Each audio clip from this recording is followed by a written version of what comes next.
Hello guys, shadow and bones का season 2 आ गया है नेटफ्लिक्स पर। हिंदी डबिंग में अवेलेबल है और मैंने क्रॉस चेक करके देख लिया है, हिंदी डबिंग अच्छी खासी है, सो आप हिंदी में देख सकते हैं।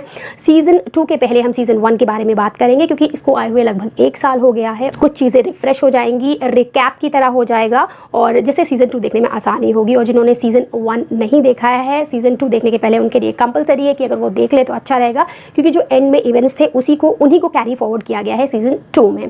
सो बेसिक से स्टार्ट करेंगे। ले बर्डुगो ने लिखी थी ट्रायोलॉजी शैडो एंड बोन्स की, और उसके बाद लिखी थी डुओलॉजी 6 ऑफ क्रोज की, और उन दोनों को ही मिक्स करके शैडो एंड बोन्स का सीज़न 1 बनाया गया है। जो शैडो एंड बोन्स की ट्रायोलॉजी थी उससे ग्रीसा वर्स निकलता है। ग्रीसा एक टाइप के गिफ्टेड बींग्स होते हैं जो अपने आप को साइंटिफिक कहते हैं, बट आपको मैजिकल बींग्स लग सकते हैं। ये अपनी पावर का यूज़ करते हैं। जितने भी लोग दिखाए गए हैं उनमें मुझे ये सबसे ज़्यादा पावरफुल लोग लगे हैं। दूसरी तरफ आते हैं हम डुओलॉजी में, जो 6 ऑफ क्रोज की है।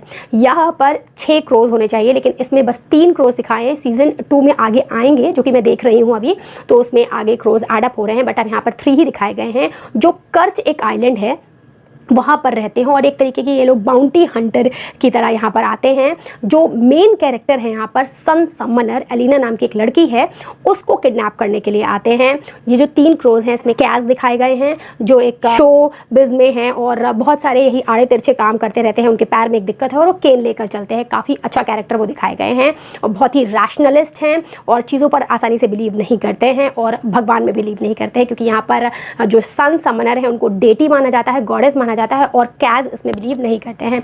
देन उनका साथ दे रही है इनेस, जो कि एक ब्रॉथल में पहले रहती थी, लेकिन इनको कैज छुड़ा कर लाए हैं और इन नाइव्स के साथ बहुत अच्छी हैं। थर्ड है जैस्पर, जो कि यहाँ पर गे दिखाए गए हैं और वो गन्स के साथ बहुत अच्छे हैं, लेकिन उनका एक राज है जो सीज़न 2 में खुलेगा और मुझे पता है, मैं आपको नहीं बताऊंगी। देन ये तो हो गई 6 ऑफ क्रोज की बात, और ये तीनों लोग कर्च से यहाँ पर आ रहे हैं इस सन समनर को किडनैप करने के लिए। किडनैप करके वहाँ ले जाएंगे और उनको पैसा मिलेगा। ठीक है, अब आते हैं ग्रीसावर्स पे, जो काफ़ी बड़ी चीज़ है डिस्कस करने के लिए। ज्योग्राफी अगर समझे तो ग्रीसावर्स में रावका नाम की एक बड़ी सी जगह थी, जहाँ पर ग्रीसा का एक पूर्वज था, जैसे होता है वोल्डेमॉर्ट, आप उसे समझ लीजिए यहाँ का। उसे कहते थे लोग डार्क हेरेटिक, और ये डार्क हेरेटिक सारी ग्रीसा को इकट्ठा करना चाहता था। एक तरीके से आप कहीं सेपरेटिस्ट दिमाग वाला इंसान था, सारे ग्रीसा को इकट्ठा करके अपना वर्चस्व बनाना चाहता था। मोटिव उसका गलत ही था, दो वो अपने आप को बहुत अच्छे से प्रेजेंट करता था। और उसने क्या किया, ब्लैक और जो डार्क मैजिक होता है उसकी किताबें खोली, उससे निकाला, कुछ मंत्र चैंट किए, लेकिन ये उसको सही से जानता नहीं था, कंट्रोल नहीं कर पाया, इतना पावरफुल नहीं था कि उसको सही से सारी चीज़ें कर पाए, जिससे एक शैडोज़ का एरिया बन गया, जिसे अनसी कहते हैं। और उसके अंदर जितने भी लोग थे, चाहे वो ग्रीसा हो चाहे वो ह्यूमंस हो, वो कन्वर्ट हो गए डीमंस में, जिनको हम वोल्क्रा कहते हैं। तो अब रावका में 2 डिवीजन हो गया शैडो से, और अब कोई शैडोज़ को पार करके नहीं जा सकता है, क्योंकि जो ऊपर के लोग हैं उनको नफरत हो गई इसी वजह से ग्रीसा से, और वो उनको विच कहते हैं।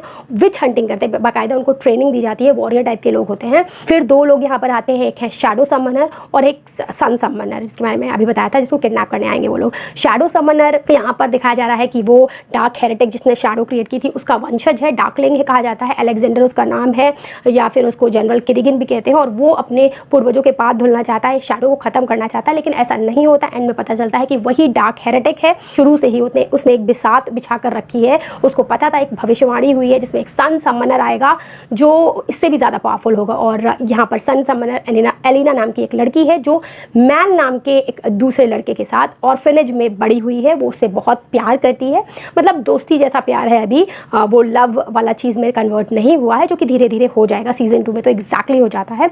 और यहाँ पर एक लव ट्रायंगल सा बनता नजर आता है शैडो समनर में, सन समनर में और मैल में। और जो शैडो समनर है वो पहले से ही जो है सन समनर को अपनी तरफ खींचना चाहता है, क्योंकि उसको पता है कि वो उससे बहुत ज़्यादा पावरफुल है, और या तो बाय हुक, यानी कि अपने प्यार में फंसा कर उसको अपनी तरफ कर सकता है, वो सदियों से करता चला रहा है, इमॉर्टल बीइंग टाइप का है वो, और या तो फिर वो उसको ज़बरदस्ती उसकी पावर लेके कर सकता है। यहाँ पर कुछ बीइंग्स आते हैं, जानवर जैसे होते हैं, जिनके पास स्पेशल पावर्स होती है, और उनको मार कर या उनसे किसी तरीके से, जो बाद में रिवील होगा, ये ग्रीसास है अपनी पावर 2 गुना 3 गुना बहुत गुना बढ़ा सकते हैं, और वही सारी चीज़ें इसमें चलती रहती हैं। तो फाइनली एंड में क्या होता है कि शैडो समनर है, इसको हरा देती है ये सन समनर, और शैडो समनर काफ़ी बीमार दिखाया जा रहा है सीज़न 2 में, क्योंकि उसके साथ कुछ ऐसे इंसिडेंट हुए थे। और सन समनर के बारे में पता नहीं है, लोगों को लगता है शायद वो मर गई है, लेकिन वो मैल के साथ फाइनली रह रही है और अपनी पावर को और बढ़ाना चाहती है, और जो मैजिकल बीइंग्स हैं उनको अपने तरफ लाना चाहती है, जिससे अपनी पावर एम्पलीफाई कर सके, जो कि सीज़न 2 में यही चल रहा है। और वो शैडो को हटाना चाहती है। बाकी जो शैडो समनर है वो सन समनर के पीछे पड़ा है एज ऑलवेज। बाकी जो दूसरे लोग हैं वो 3 जो कैज, इनेज और जैस्पर है, उनका भी सारा एंगल चल रहा है। तो बहुत अच्छा सीज़न 1 के एंडिंग में सारी चीज़ें थी। मुझे कोई लूप होल्स नहीं लग रहे थे, शायद क्योंकि इसके और भी सीजन्स आएंगे तो उसके लिए छोड़ रखा है, जैसे शुहान एक्सप्लेन नहीं किया है वैसे ही अब सारी चीज़ें पता चलेंगी। तो सीज़न 2 मैं देख रही हूँ और मुझे काफ़ी अच्छा लग रहा है, उस पर भी बात करेंगे। That's it, bye.